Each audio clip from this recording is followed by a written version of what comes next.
happens. Anybody get depressed? No. If you did, it's probably because you practice all the damn time. Let's try something else. I want you, just with your eyeballs, to look up and try to get stressed about something. And notice what happens. Just stare at the ceiling and try and get stressed. And notice what happens. Can you do it?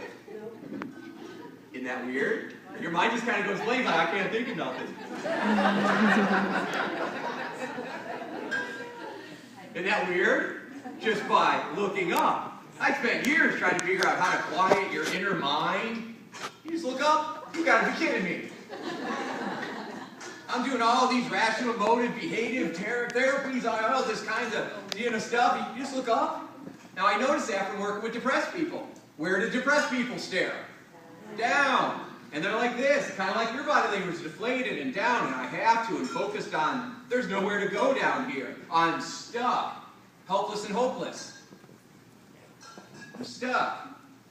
I had this guy wheeled into my office by his nurse. Clinically depressed, couldn't leave, they were so worried about him, nothing was working, and then they brought him into me, and I looked at him, and I said, I know what's going on with you.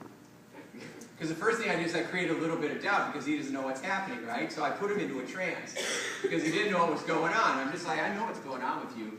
And I said, and you can feel better instantly. I'm going to prove it. And he just looks at me defiantly, right? His little kid's coming out because he's getting a payoff for being depressed. He gets lots of attention. So I said, I want you to stare up at the ceiling, and the longer you stare at the ceiling, the more you won't be able to be depressed.